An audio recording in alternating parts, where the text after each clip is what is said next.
And Benoi. Might have been verse 18, 19.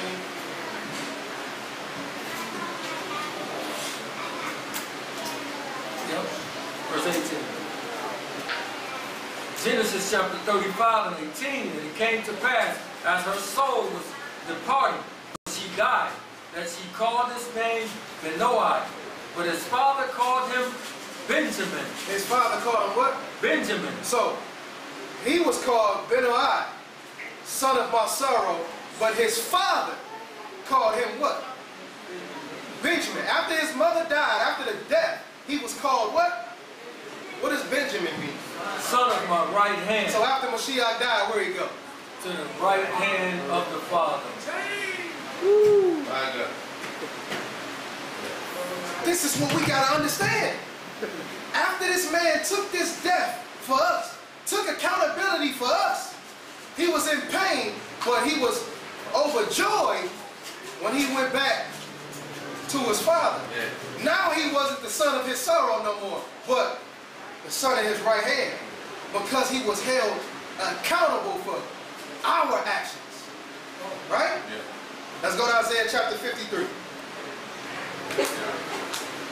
Good food, Talking about yeah.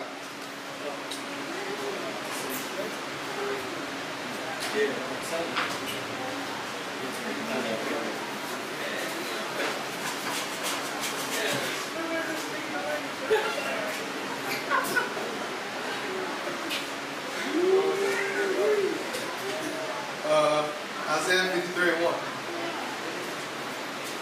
Isaiah chapter 53 and verse 1. Who hath believed our report, and to whom is the arm of Yahuwah revealed? For he shall grow up before him as a tender plant, as a root out of a dry ground. He hath no form nor comeliness. And when we shall see him, there is no beauty that we should desire him. He is despised and rejected of men. He is what? Despised and rejected of men. A man of sorrow. A man of what? Sorrow. He told you that was the son of sorrow. He said he a man of sorrows, and what else? And acquainted with grief. And acquainted with what? Grief. Sound like childbearing. Grief. And we hid as it were our faces from him. Why would you hide your face from him? Iniquity. Because of what? Iniquity. Because of iniquity. Read. He was despised and we esteemed him not. Surely he hath borne our griefs. He had what? Borne our griefs. He had what? Borne our griefs. Borne our grief and what? And carried our sorrows. Oh. Carry a baby for 9 months? Don't you bear something after? Read. Yet we did esteem him stricken. And we still, to this day, don't hold him in a high regard. We still don't hold ourselves accountable and change up our ways, even though he went through childbearing pains for us.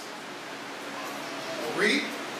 Him stricken and smitten of Elohim and afflicted. But he was wounded for our transgressions. He was what? He was wounded for our transgressions. For his own transgressions. For our transgressions. He was wounded for yours. You didn't have to be accountable at this moment because he made you. He made himself accountable. Read. He was bruised for our iniquity. He was what? Bruised for our iniquity. All that beard plucking, punching, all that. Read. The chastisement of our peace was upon him. And with his stripes we are healed. With his stripes we are what? Healed. We are healed at this point in time because of what he went through. But I'll ask you this.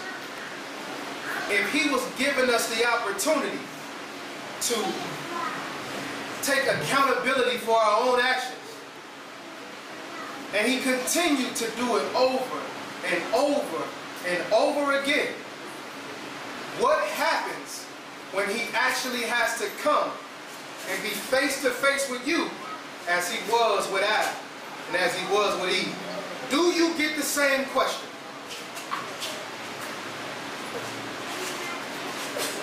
Do you get the same question? Do you get to say, do he ask you, what have you done? Do he ask you that? Do he ask you, what have you caused these people to do? Do he ask you that? How many say yes? How many of us will be able to give answer? When he asks you, are you going to be able to respond to it?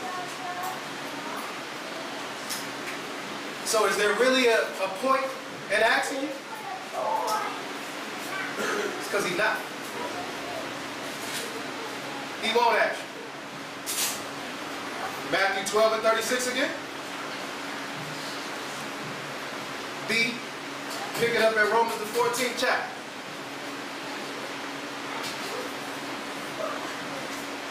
The accountability that you take, you better enjoy the Day of Atonement. Because outside of that, that's all you get.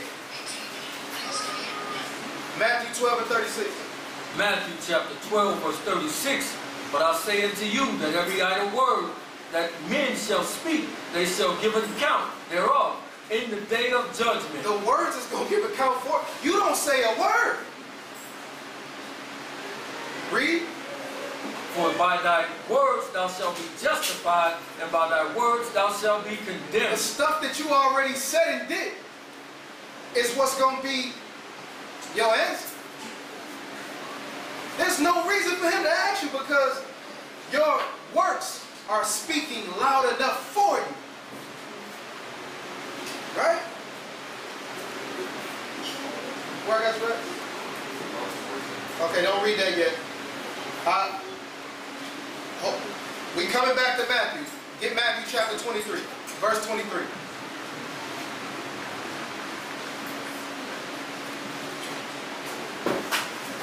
Matthew chapter 23, verse 23. And the thing about it is, let me just say this one thing before we finish. I know y'all getting tired and restless, but you know we got to get through this. Y'all ever heard of a story called The Picture of Dorian Gray? Anybody heard it? Raise your hand. Okay. The Picture of Dorian Gray. It was a guy that was wealthy. He was rich, right? He had good looks. He was real good looking, right? And there was a guy named Basil. Or Basil. Whichever. Basil. We're going to say Basil, right? Basil said that he wanted to make a portrait of how Dorian Gray looked, right? And he made this portrait. The portrait looked awesome. It looked just like who he was in the flesh. He's a righteous guy, right? And then his other friend named Henry came through, right?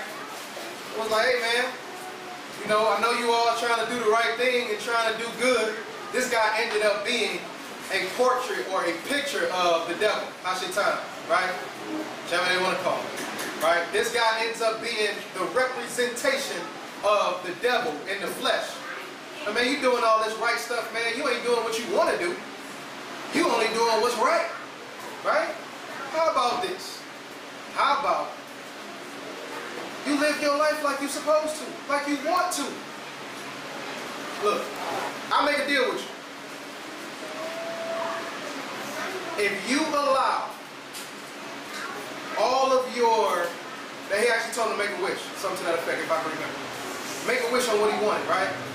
So, all of the things that he ever did wrong to people, or everything that, he said he wanted all of his sins to be put on the portrait as opposed to be on him, right?